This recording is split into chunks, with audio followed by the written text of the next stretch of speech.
ฮลโหลสวัสดีทุกคนเด้อวันนี้เป๊ปซี่มาหน้าคือเป๊ปซี่เขามาบ้านแล้วเนาะตอนนี้ก็มาหน้ามาหาหน่อไม้แล้วพี่น้องอุ้ยนี่ทุกคนสีเฮอเบิ้งเขาหน้ายอดงามแห้ง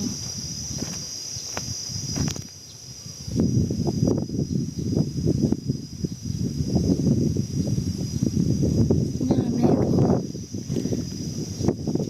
บรรยากาศคือดีแห้งตอนนี้ค่อยกับบได้ย่างออกมาค่อยขี่รถจักรออกมา เดี๋ยวก็สิเบเบิ่งหน่อไม้ก็หน่อไม้เป็นแต่ละสิพอได้บ่ว่ามันก็มีอยู่ได้ทุกคนเลยหาแถวเถียงทางนี้แล้วนี่หน่อไม้ออมก่อนหน่อไม้ออมอยู่ทุกคนเลยมันก็พอมีอยู่ดอกแต่ก็บ่หลายไม่เอากับจักปลายสิเลย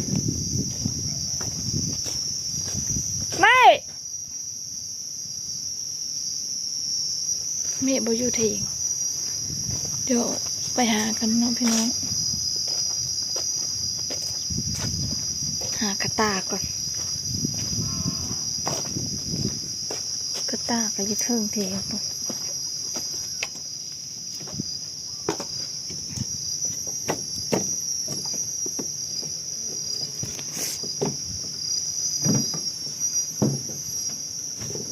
เมื่อถ่ายคลิปโดนแล้วตั้งแต่ไปไทย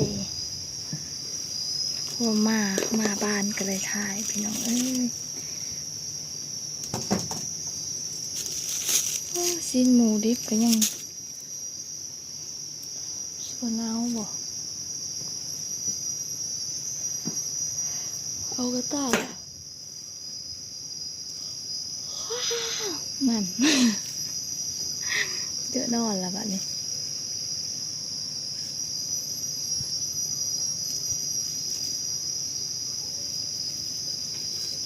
มัดไว้แน่นแต่ใช่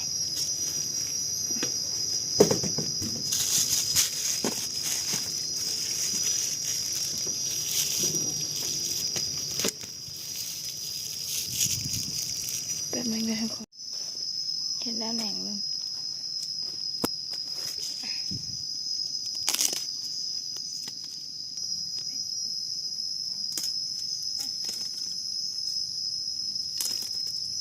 ฮัลโหลห้องหาอะไรเมฆน่ะ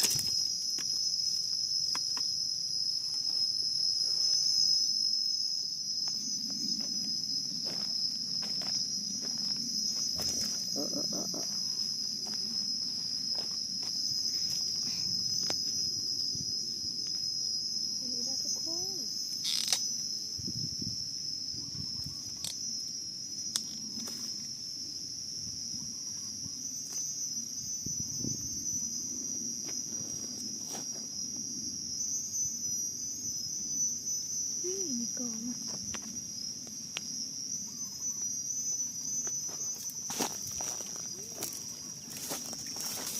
มีอยู่ไหนเหงาเลย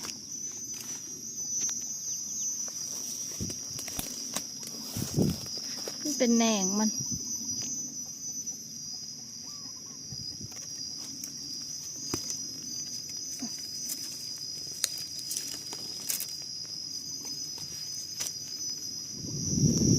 ยายออกมาก่อน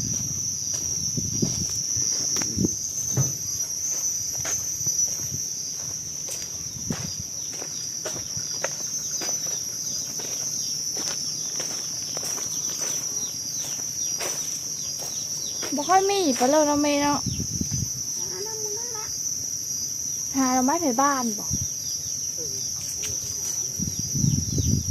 หาเอาเซมนี่บ่ได้เซม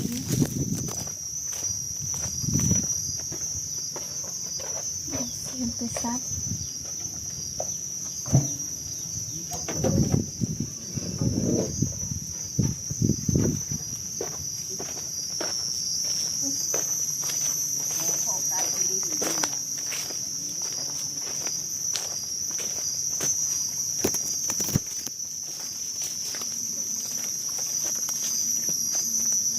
โตดมันก็เอาบ่เนาะ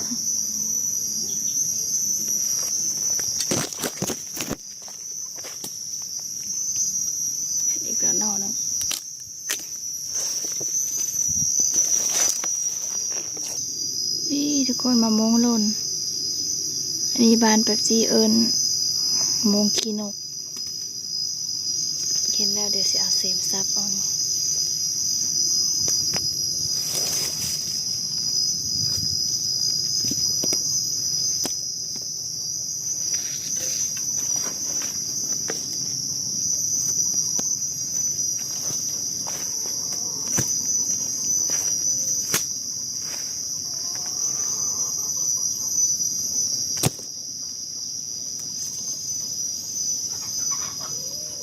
ก็ยังหมดทนัดกล้องหลังไปเลยนะทุกคนเพราะว่าผมเห็นใส่กล้องหลังว่าแต่ก่อนก็ถ่ายกล้องหน้าเพราะว่าหมดทนัดกล้องหลังดิจ้ะ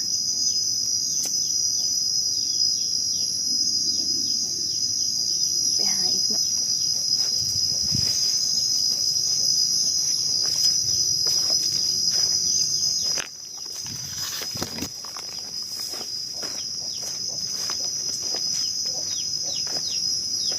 มันมีตะกล้องยังบ่ออกมา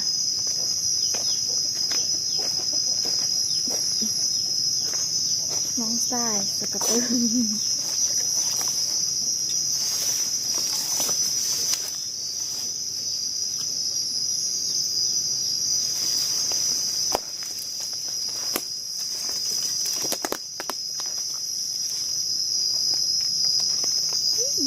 ถึงย่าน้อยใหญ่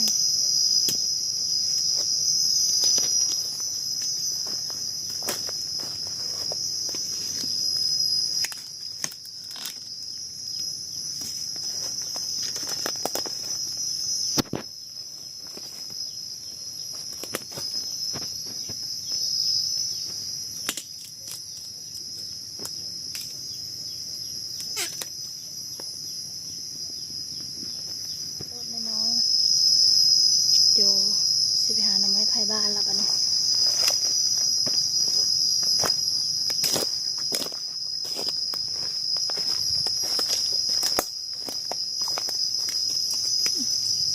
สิได้ประมาณนี้ทุกคนเอามาซับเอาแดงขึ้นแบบสูงนะ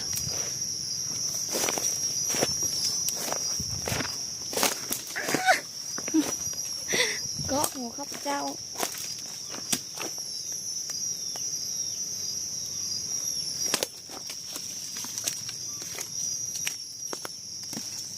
สิได้ประมาณนี้นะทุกคนนี่เดี๋ยวสิไปหาหน่อไม้ไผ่บ้านตื่นอีกตอนนี้มันยังบ่พอแกงเนาะไปกันเลย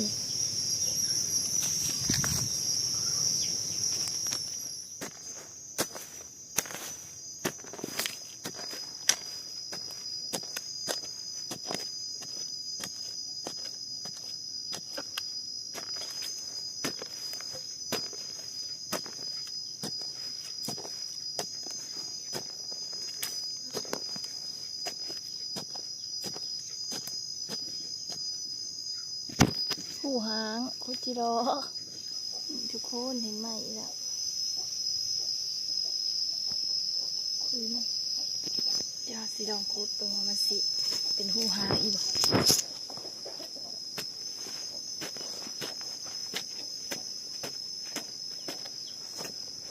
ที่รอกับจักเยอะเลยหรือเปล่าเนาะเพราะว่าคือสิยังบ่เยอะดอก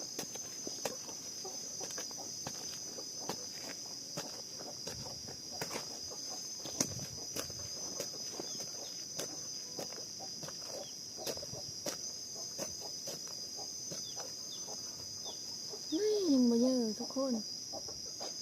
ยังซ้ำนี้อยู่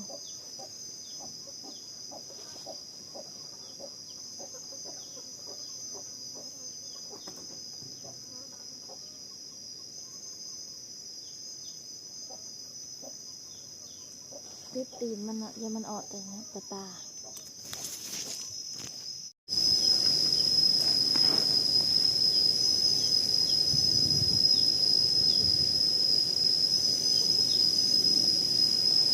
ตัวที่สอง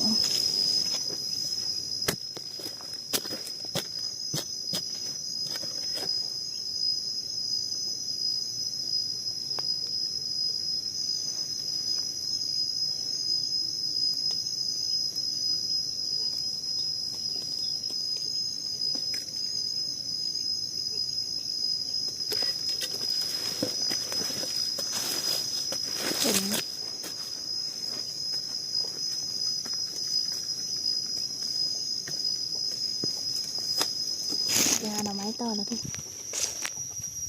ตอนนี้เนี่ยเขากลับออกมาต่อเทงเลยทุกคนเลยเขายอดปีคือหน้าแม่คือปีนี้ก็ค่อยกับบ่ได้ดำหน้าแล้วพี่น้องเพราะว่าเขายอดเอาเบิดท้องเลยนี่สิให้เบิ่ง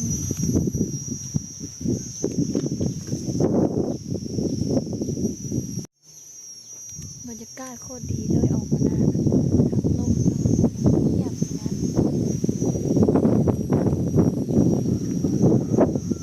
ทั้งร่มพุ่นงามจริงมันงามเขียวแห้งทุกคนเอ้ย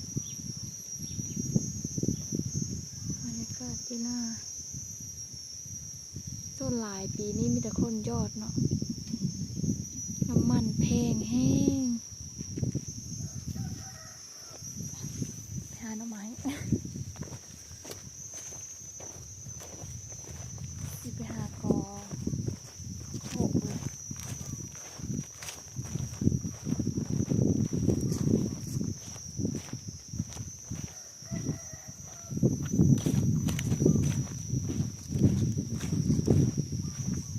คุยที่ล้อกันไล่ตายแต่ว่า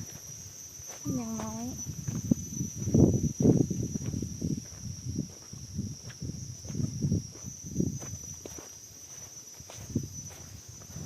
น่ะอันนี้ผมว่านเนาะยังบ่ออกสิไปหากอตะหน้าพุ่นแหละมาฮอดแล้วทุกคนเบิ่งจากที่มีแล้วบ่แหละมาฮอดกับที่สิบ่มีกอมันก็นี่ห้อยฮ้อนดอกมืดอยู่ได้แต่ว่ามันร้อนเพิ่นเห็นแล้วแน่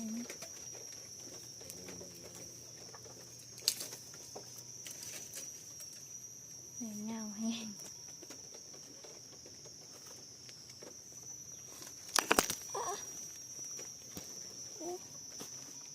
น้ำกระเซว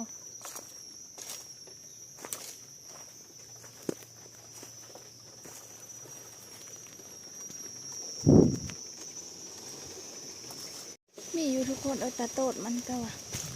เขาอยากได้แหนงว่าเขาบอกว่าตาโตดเดี๋ยวสิเอาตาโตดจักอันหนึ่งสองอัน เพื่อบ่ได้แหนง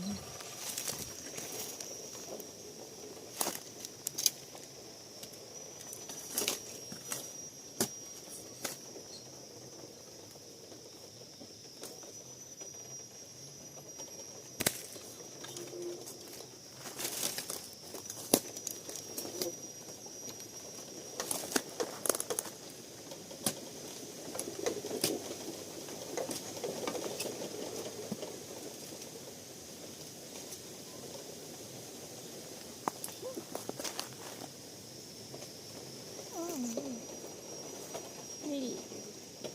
จะน้อยกับตัวเยอะเนาะเดี๋ยวสิไปหาบะแมงมันอีกจักกอนึงแล้วกับพ่อมาแล้วทุกคนขอหาแถวนี่แหละ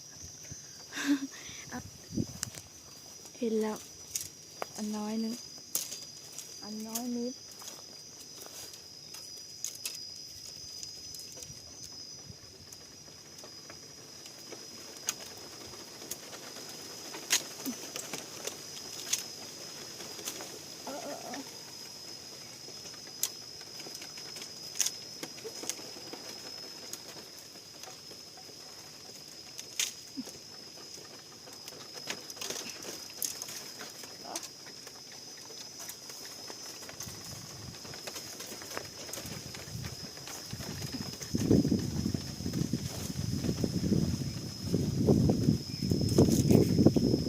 อันน้อยนิดของเรา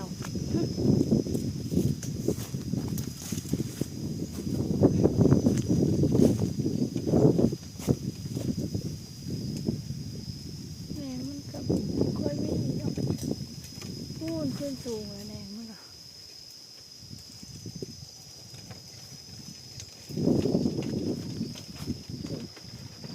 แหนงมันเท่าพูน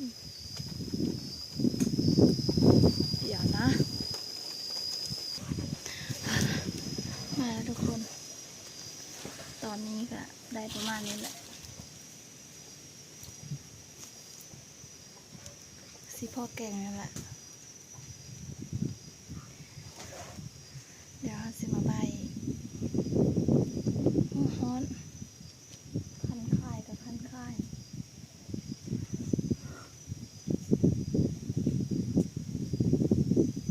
เดี๋ยวเราสิมาใบกันเลยพี่น้องเลย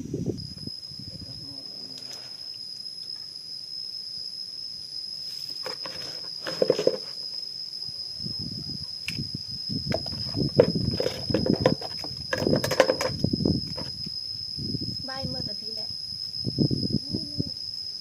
เมื่อแล้วก็ต้ม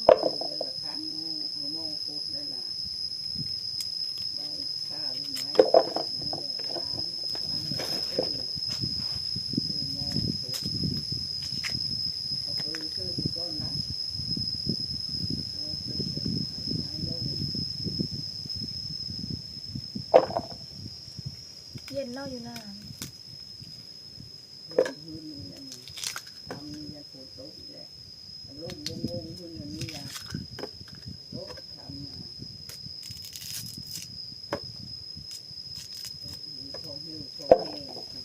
ปั่นโค้งนะคะ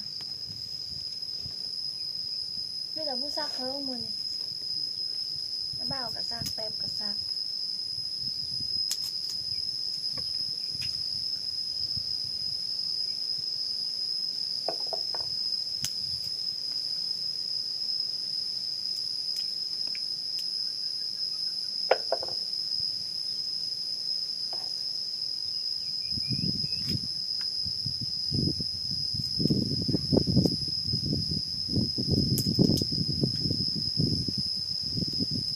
ก๊อกก็ไม่ได้ไปเล่น2-3 มื้อเลยเนาะ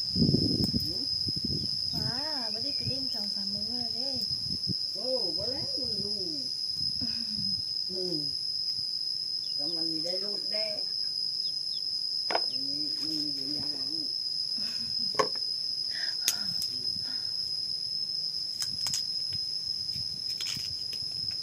มันได้รูดโถ่มึงถ้าเอาเลยยักบัน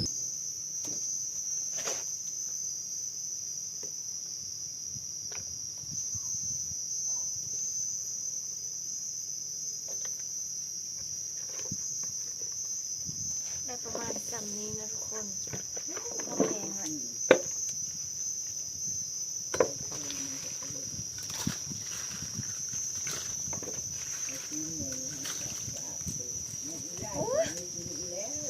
บ้าสิแกงก็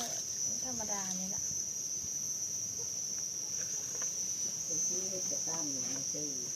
ซื้อสิละ